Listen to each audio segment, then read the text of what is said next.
Lugimendo Menglava. Dignity of Yoda Pimagaro. Generally, WordPress website go long chong amlo timele Surago Yoda Pivame. Tech Pantha Internet. Nipatato Niyaso. Hackari General website go. Hack Malone Night on General Blue Loyam Les Surago Yoda Pivame. A yen's owner General di Desbo go lame. Being General di plugin to Kugo to ame. Pin add new go to ame. Add new go to Chennai Bisen Dima Chanaro WPS HIT login so bima Dima type low line me. Type low like that Dima WPS hide login so plugin later cupola lay me. Tago to check install low live. Pin dago active low live. Tachara Papimale so in. Dima Chanaro Akulolo Zegara Chanaro login Poma app Chanaro login ga Tipons and Shibarena Chanaro website website pin / WP admin so in Chanaro login go out tap shipare Mahula Dima Tachano Dima new Chanaro Dima username ne password login area Tanya Varena WP login bono channel website ye website name pi di WP login lo line normal bono default ani ne di neya ko yauk tat pare di neya ko di lo yauk ta ne hackerတွေကအများအဖြစ်ဒါမျိုးရိုက်ပြီးဆိုရင်သူတို့ဒီမှာ username နဲ့ password နဲ့ပပသူတို့အတွက် hint ရသွားတာနိုင်ကိုသူတို့ကလွယ်ကူကူနဲ့ဒီ automatic program password ရှာဖွေရဲ့ software နဲ့သူတို့လွယ်နဲ့သွားပြီးမှ hack လုပ်တတ်ပါတယ်အဲ့ဒါကိုကျွန်တော်တို့ဒီနေရာကိုကျွန်တော်တို့ပြောင်းမှာဖြစ်ပါတယ်เนาะဒီ WP login ဆိုတဲ့ဟာကိုကျွန်တော်တို့အားနဲ့ကျွန်တော်ပြောင်းမှာဖြစ်ပါတယ်ဒီဟာကိုပြောင်းလိုက်မယ်ဆိုရင်သူတို့အတွက်တော်တော်လေးကိုအခက်အခဲဖြစ်သွားမှာဖြစ်ပါတယ်အဲ့ဒါကြောင့်ကျွန်တော်တို့ဒါကိုဘယ်လိုပြောင်းရမလဲဆိုရင်ကျွန်တော်တို့ခုန WP hide login ကိုကျွန်တော်တို့ active လုပ်ရမှာဖြစ်ပါတယ်ဒီ active လုပ်လိုက်တာနဲ့ကျွန်တော်တို့ဒီမှာသူရဲ့ setting ကိုဝင်လိုက်မယ်ဆိုရင် setting ကိုတစ်ချက်ဝင်မယ်ဆိုရင်ဒီမှာသူကပေးထားတယ်ပေါ့နော် login URL ဘာထည့်မလို့ပေါ့နော်ဒီနေရာကိုကျွန်တော်တို့နာမည်ပြောင်းရမှာဖြစ်ပါတယ်ကိုရဲ့ secure ဖြစ်တဲ့နာမည်ကိုပြောင်းပါဥပမာတစ်ခုခုပေါ့နော်ဘာပဲဖြစ်ဖြစ်သူများတွေမသိအောင်နောက်ပြီးကိုလည်းထည့်ပြီးဆိုရင်မမေ့အောင်ပေါ့နော်ဥပမာကျွန်တော်ထားလိုက်ပါတော့ text ပဲထားပေးပါတယ်ဒီစီ text ပေါ့နော် text underscore www ကျွန်တော်ဒီလိုထားလိုက်မယ်ဒါပေမဲ့လူချင်းမင်းတို့ဒီလိုလွယ်လေးမထားပါနဲ့လူချင်းမင်းတို့ရဲ့ secure ဖြစ်မယ်အနေနဲ့ထားပါဒီ underscore မထားလဲရပါတယ်နော်ကျွန်တော်ဒီလိုထားလိုက်မယ်ဒီလိုထားပြီး save လုပ်ကြည့်လိုက်မယ်ကဲပြီးရင်ခုနနေရာကို refresh WP admin နဲ့ကျွန်တော်သွားပြီးမှ WP login ဆိုပြီးမှကျွန်တော် type လုပ်လိုက်မယ်နော်ဒါဆိုရင်404 error ပြပြီနော်သူများတွေဝင်လို့မရတော့ဘူးနော်အဲ့ဒီ username ထည့်တဲ့နေရာလည်းမလာဘူး password ထည့်တဲ့နေရာလည်းမလာတော့ဘူးတကယ်လို့ဒီနေရာမှာကျွန်တော်ကျွန်တော်ထည့်ထားတဲ့tech text underscore www ဆိုပြီးမှထည့်လိုက်ပြီဆိုရင်ဒီနေရာကိုရောက်လာမှာဖြစ်ပါတယ်เนาะကဲနောက်တစ်ခုကျတော့ဘာရှိလဲဆိုရင်ဒီမှာပေါ့နော် redirect URL ပေါ့နော်တကယ်လို့အရင်နာမည်နဲ့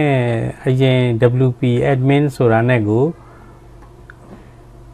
သူများတွေဝင်ရင်ကြတော့404ဆိုတဲ့ page နဲ့တော့ပြမှာဖြစ်ပါတယ်เนาะဒီမှာပြတယ်လို့ပဲเนาะအရင်လိုမျိုးဝင်သွားပြီဆိုရင် WP admin ဆိုပြီးမှဝင်သွားရင်ဒီ404 page ပဲပေါ်မှာပါကဲဒါကိုကျွန်တော်ဖြတ်လိုက်ပြီဒါကတော့တစ်ခုဖြစ်သွားပြီပေါ့နော်နောက်တစ်ခုကျတော့ဘာလုပ်မလို့ဆိုတော့တစ်ခါတလေ hacker တွေကဒါကို passport 4-5 ခါအမားရိုက်တယ်10 ခါလည်းအမားရိုက်တယ်မရဘူးခဏသူတို့က password ပြောင်းပြီးထည့်အောင်ထည့်ပြီးမှ through တတ်နိုင်တယ်လို့လောက်ကြည့်တာပေါ့နော်လောက်လို့မရအောင်ကျွန်တော်တို့ဒါ limit ပေးထားမယ်ဘယ်နှခါဝယ် passport ထည့်ရင်ဒီဟာထည့်လို့မရအောင်ကျွန်တော်တို့ limit ပေးမယ် limit ပေးဖို့အတွက်လည်းကျွန်တော် plugin တစ်ခုလိုပါတယ်plugin ကိုသွားမယ်ပြီး add new ကိုနှိပ်မယ်ပြီးဒီမှာလဲ WPS limit ဆိုပြီးမှရိုက်လိုက်ပါ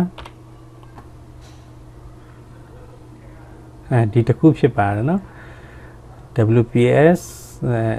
ဒီတစ်ခုကို install လုပ်ပါပြီး active ကိုတစ်ချက်နှိပ်ပါ active ကိုတစ်ချက်နှိပ်မယ်ဆိုရင်ဒီမှာ setting ထဲပြန်ဝင်ရမှာဖြစ်ပါတယ် setting ကိုတစ်ချက်နှိပ်ပါဒါကတော့ auto ထားလဲရပါတယ် auto လည်းမစိုးတော့ပါဘူးဒီမှာပြောပေးထားပါတယ်နော်ဒီမှာ3ခါထက်အပေါ် passport အမားနှိပ်တယ် user name အမားနှိပ်တယ်ဆိုရင်သူ့အတွက်မိနစ်20လောက်ကို ban လုပ်သွားမှာဖြစ်ပါတယ်နော်သူဝင်လို့မရအောင်ဖြစ်ပါတယ်ဒါပြင်သူ့စပြန်ပုံမှန်ပဲအချိန်ပြန်ဝင်လို့ရမလဲဆိုရင်သူက12နာရီပေါ့နော်12နာရီကျော်မှသူကပြန်ဝင်လို့ရမယ်ဒီနှစ်ခါသူကကျွန်တော်တို့ကဒါမျိုး attack နှစ်ခါ3ခါလောက်လုပ်တယ်ဆိုရင်ပေါ့နော်24နာရီအတွင်းခဏဝင်ပြီး attack လုပ်နေတယ်ဆိုရင်ကျွန်တော်တို့ဒီမှာ email to admin after နှစ်ခါပေါ့နော် log out နှစ်ခါလုပ်တာ ਨੇ ကျွန်တော်တို့ကို email ပို့ပေးပါဆိုလဲဒီမှာ click လုပ်ပြီး save လုပ်လိုက်ရင်ခဏဘယ် IP address နဲ့ခဏကျွန်တော်တို့ website ကိုထိုးဖောက်နေလဲဆိုတာကိုကျွန်တော်တို့သိရမှာဖြစ်ပါတယ်အဲ email လာနဲ့ဘယ် IP address လေးပို့လာမှာပဲအဲ IP address လေးပို့လာပြီဆိုရင်ဒီမှာကျွန်တော်တို့ white list ရှိတယ်ဒီ white list ဆိုတာကကျွန်တော်တို့ဒီ IP address ကိုကျွန်တော်တို့ဒီမားရိုက်လဲ block မလုပ်ပါနဲ့ဆိုရင်လည်းအဲ IP address ကိုဒီမှာလာပြီးထည့်ပြီးမှ save လုပ်ထားလဲရတယ်တကယ်လို့အဲ IP address ကို blacklist လုပ်ထားမယ်ဆိုလဲဒီမှာ blacklist မှာသွားပြီးမှကျွန်တော်တို့ခဏထိုးပေါက်နေတဲ့ IP address ကိုဒီမှာလာပြီးမှထည့်ပေးပြီး save လုပ်လိုက်ရင်လေအဲ IP address ကကျွန်တော်တို့ website ကိုဝင်လို့ရတော့မှာမဟုတ်တော့ပါဘူးเนาะတကယ်လို့ကျွန်တော်ဒီမှာတစ်ချက်လောက်တော့စမ်းကြည့်မယ်နော် new တစ်ချက်ယူမယ်နောက်ပြီးကျွန်တော်ရဲ့ site ကိုတစ်ချက်ဥပမာဒီသူရဲ့ login လုပ်တဲ့ဥပမာနံပါတ်1ကတော့သူ login ဒီပုံစံနဲ့လုပ်ရင်မရဘူးเนาะဒီနေရာမှာကျွန်တော်တို့ secure တစ်ခုဖြစ်သွားပြီနောက်ဆုံးထားလိုက်ကျွန်တော်တို့ရဲ့ login ရဲ့ URL သူတည်သွားပြီဆိုလဲဒီနေရာမှာသူက3ခါထဲပို့ဝင်လို့မရဘူးเนาะ password ကို3ခါထဲ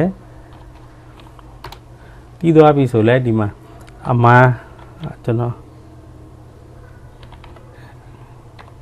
password အမှား3ခါထည့်ပြီဆိုရင်သူထပ်ပြီးမှယူလို့မရအောင်ကျွန်တော်တစ်ချက်စမ်းကြည့်မယ်နော်ဒီမှာ error encourage user to attach နော်နောက်တစ်ခါလဲကျွန်တော်ထပ်ပြီးစမ်းကြည့်မယ်နှစ်ခါ3ခါနောက်ဒီမှာ login